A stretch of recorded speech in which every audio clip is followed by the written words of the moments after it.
Favourite serials இனி டிவிக்கு முன்பே சன் நெக்ஸ்ட் ஆப்ல ஜாலியா எல்லாருக்கும் முன்னாடியே பாருங்க. இப்பவே சன் நெக்ஸ்ட் ஆப்பை டவுன்லோட் பண்ணி சப்ஸ்கிரைப் பண்ணுங்க. அப்பா,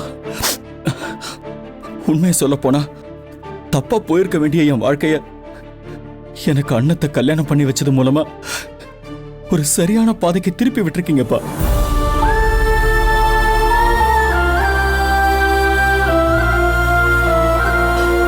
அப்பா, நான் மனசார சொல்றேன்ப்பா, நான் ரம்யாவை காதலிச்சது உண்மைதான்.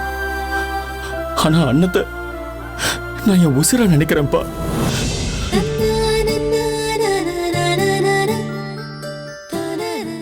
ரம்யா இருந்த மனசுல நான் அண்ணத்தை வைக்கலப்பா, என் உசிரில் வச்சிருக்கேன்ப்பா.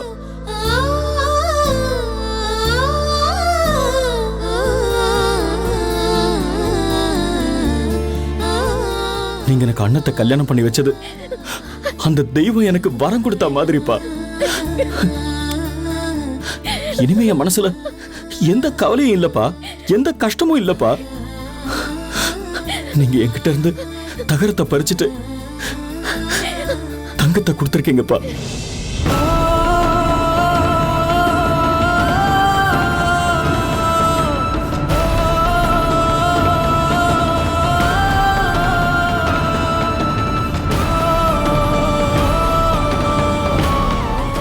இதுக்கு யாராவது கவலைப்படுவாங்களாப்பா?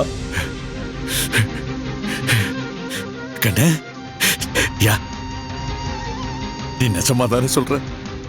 உன் அப்பாவுக்காக சொல்லியே? இல்லப்பா, எங்களை பாருங்கப்பா, நானும் அண்ணமும் ஒருத்தர் ஒருத்தர் புரிஞ்சுக்கிட்டு ரொம்ப ரொம்ப சந்தோஷமா வாழ்றோம்ப்பா. என் மேல சத்தியமாப்பா. ஐயா, நீ சத்தியம் எல்லாம் பண்ண வேணாயா. நான் உன்னோட வார்த்தையை நம்புறேன். நீங்க ரெண்டு பேரும் முன்ன மாதிரி இல்ல, இப்ப ரொம்ப சந்தோஷமா இருக்கீங்கன்னு எனக்கு தெரியும். ஆனா இவ்வளவு பிரச்சனைக்கும் நான் தான் காரணம்னு எனக்கு தெரியாம போச்சு. அதான் எனக்கு வேதனையா இருக்கு.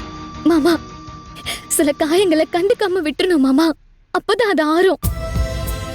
சும்மா அதையே நினைச்சிட்டு இருந்தா எந்த காயமும் ஆறாது. தயவு செஞ்சு இன்னைக்கு உங்க மனசுல ஏற்பட்ட காயத்தை ஆற விட்டுருங்க மாமா.